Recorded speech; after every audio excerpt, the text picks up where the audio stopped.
Here's what I used to eat in a day when I could not get lean and toned no matter how hard I tried, despite eating a so-called healthy, well-balanced diet and working out every day with no rest days.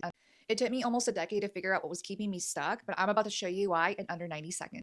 And yes, full calories and macros for the day will be shown, as you will see how I was gaining fat instead of burning it. I started my morning out with my beloved smoothie bowl with granola, fruit, and peanut butter, all the things that looked healthy, quote unquote, on Pinterest. But here's the thing. This is super high in carbs, super high in fat, and barely had any protein, which meant my insulin spiked, my hunger shot through the roof, and I was absolutely ravenous an hour later. Then came lunch, a salad. And if you're like, bro, where's the protein? Well, that is a great question.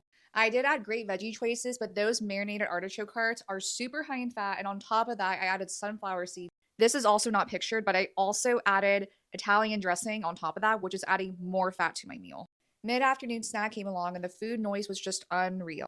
Guys, these are great. I still make these, but the recipe is just a little bit different. But again, more peanut butter because I thought protein, right? We've come a long way.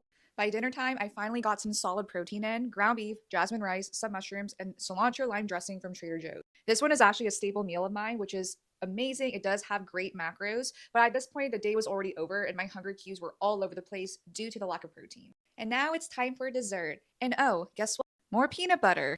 Can you tell I like peanut butter? Again, these are really good, but if I were to have these today, my food choices would have been super different, especially with planning out my fat sources. And here are the total calories and macros for the day. Guys, this is literally what I thought was going to help me lose fat, but instead I received the opposite. High fat, low fiber, low protein. This is what was setting myself up for failure instead of progress in my fat loss journey. I was always hungry, and by the way, I am the most lean and toned I've ever been, and I am eating way more food than this. Also, I am not saying that any of these foods are bad, but if I were to go about these meals today, I would make them so much more differently while still incorporating the same food. Let me know if you want me to make another video that shows those swaps. If you're currently struggling to see results, even though you feel like you're doing everything right, comment results below and let me see how I can help.